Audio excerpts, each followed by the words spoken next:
Ayan, so papunta po tayo ngayon sa saan mas bitchin? Pangadilan Falls! Yes! Located at Colombia, Sultan Kudarat. Ayan, so this is the second tourist destination na pupuntahan ng inyong magagandang kapasabog Yes. members. Ready na ba tayong lahat? Oh my God, I'm so excited because we get to go and swimming na tayo kasi kagabi pa tayo walang ligo, yung brief ko, yung panty ko. Oh my God, I didn't bring my swimsuit. Actually, daw ako pumunta lang dito. So tara na, samahan nyo kami.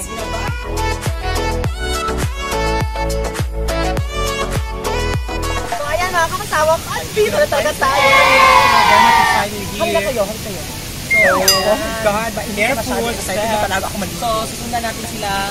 So ayan, masyado kaming na-amaze talaga with the natural beauty of the nature.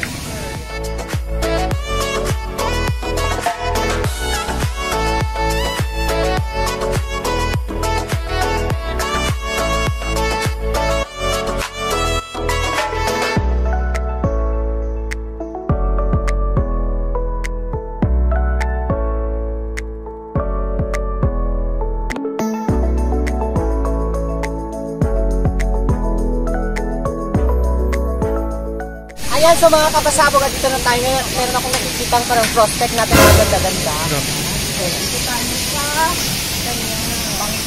Hi, madam! Pwede ko mag-interview. Saka po mo, no?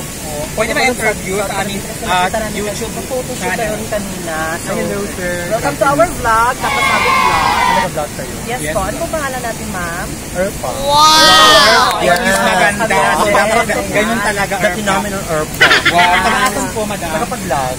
Kaso sa glass. So, part ng Sultan Kudarat dito yung dapat pag-glass. Ay, hindi, Maguindana. Maguindana. So, medyo malayo. So, ano yung sila ngayon sa dito? Nagkuhan kasama namin yung asawa ni Mayor.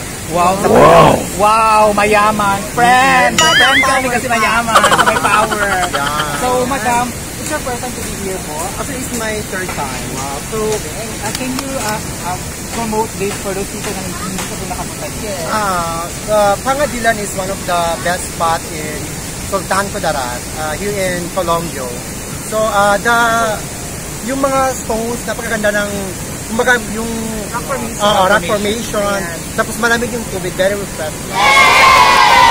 Kasi nakita namin si Madam kanina Victoria sa doon. Yeah, para sa Miss Universe. Emote. Very hot and sun. Wow! Ayan, thank you so much. Thank you so much, madam. Ayan, thank you po. Ingat. Ingat.